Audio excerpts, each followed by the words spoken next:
Hello, this is Kristen from KristenCoaching.com. Today we're going to be discussing my husband hates me, what do I do? Most likely if you're seeing this video, I hope that you had already clicked on the 10 signs that your husband hates you.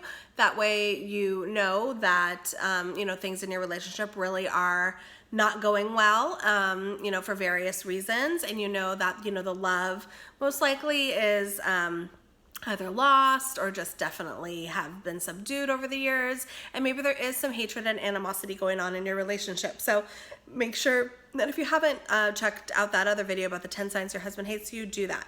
But today we're going to be talking about solutions, right?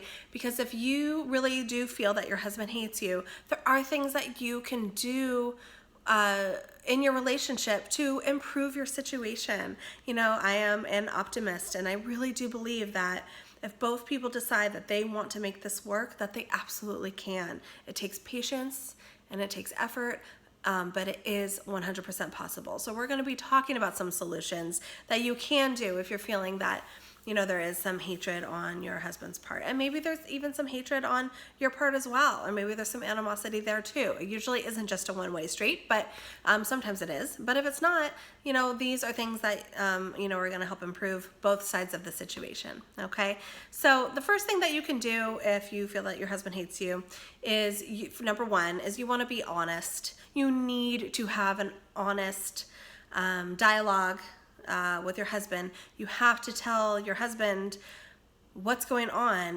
why are things that you are feeling. You have to talk to your husband about how you're affected and what it's doing to you and what it's doing to the relationship.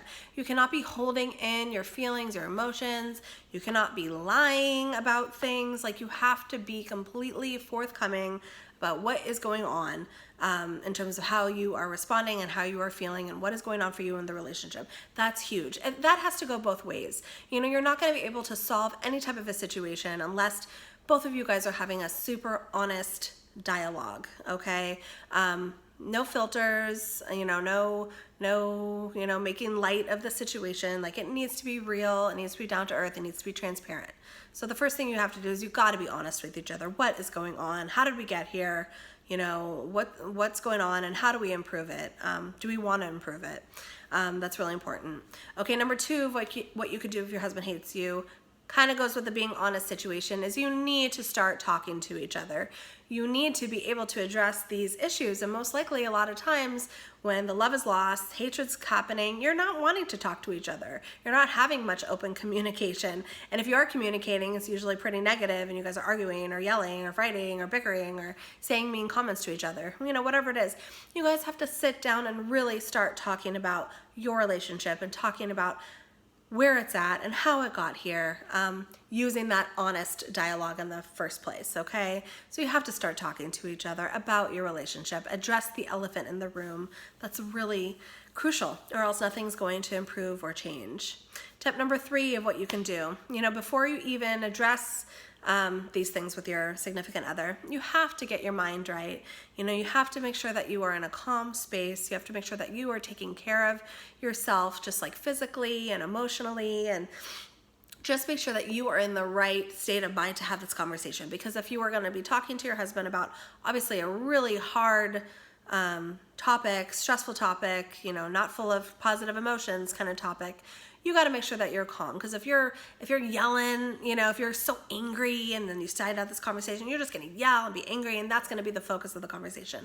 Or maybe you're super emotional and you're just going to be bawling and crying and hysterical. And all the time, when we are dysregulated in our emotions, whether we're sad or we're angry, a lot of times we cannot be thinking clearly because we're so fogged up with the other emotions that we're experiencing. So you have to get your mind right before you even have this type of a conversation. I'm not saying you can't feel angry, or I'm not saying you can't feel sad.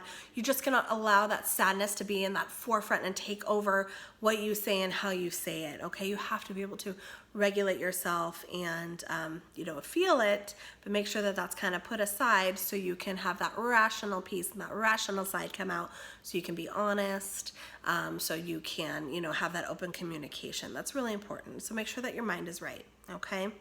Tip number 4, you need to clarify your needs when you have your conversation with your significant other. So clarify what you need in the relationship. What are you needing in the relationship that you're not getting? What are your desires? What are your wants? What isn't working for you? I mean, those are all clarifying your expectations and the needs of the relationship. That's super important. I want you to do that for you, and I want your husband to do that, for him. What are these needs that are happening that aren't being met, and just have that open conversation. It doesn't need to be solved. It just needs to be put out on the table so you know what isn't working, and you'll be able to identify how to get there and how to meet that goal and make it work, essentially, for both of you. Number 5, what to do if you feel your husband hates you. This is going to be a hard one, but you need to start being empathetic. That means that you need to start at least trying to put yourself in your husband's shoes, maybe. Try to feel, how is he feeling? Just to at least have an understanding of, his experience in the relationship and what might be going on for him.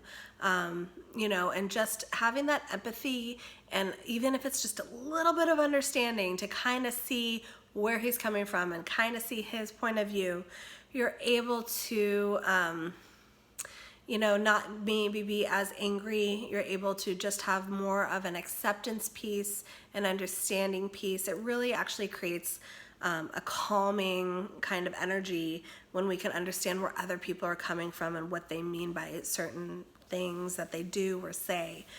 So developing that empathy is hard to do, and it's really important to do. And I expect your husband to do that for you as well, because it absolutely goes both ways. If you can see where each other is coming from, you get on that same page way more, and you're able to resolve a lot of these issues.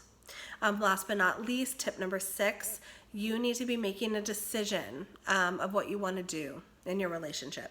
So if you feel like your husband hates you, you don't know what to do, you guys need to decide, are we going to make this relationship work, or are we going to be moving on and splitting apart? You have to make a decision, because if you just continue to go down this road the way it is and how it is, nothing is going to improve, and in fact it's probably going to just get worse, and you're going to feel more disheartened, more disappointed, more sad, more helpless, hopeless kind of feeling. So you have to make a decision after you do these steps 1 through 5, and then step number 6, make that choice of what you want to do in your relationship. That's so important. I think just deciding one way or the other gives actually a sense of hope, because it makes you not feel so stuck at where you were and where you are in your relationship, and you're able to resolve at least where you're at right now by moving forward in some way or another. So make a decision with you and your partner, your husband, what you want to do. Are you going to be putting in the effort to change things and make this work? Or are you going to be saying, I just don't have it, I can't do it. And remember, it takes 2 people to make this work. So if one of you wants to do it and the other one doesn't, it's not going to work. You need both people's buy-ins. So to have that hard conversation afterwards and see where both of you are at in terms of deciding if you want to move forward and how you want to move forward from here. That's really important. So please, if you have any questions or comments, write them below. I'll get back to you as soon as I can on that. I always do. And thank you so much for watching these videos. I really appreciate you, and appreciate you watching, and I'm here to help. So please, reach out to me if you need me. You can email me personally at Kristen@KristenCoaching.com if you want more privacy in terms of your questions or comments for me. Okay? Thank you so much for watching, and I'll see you next time for my next video. Take care. Bye-bye.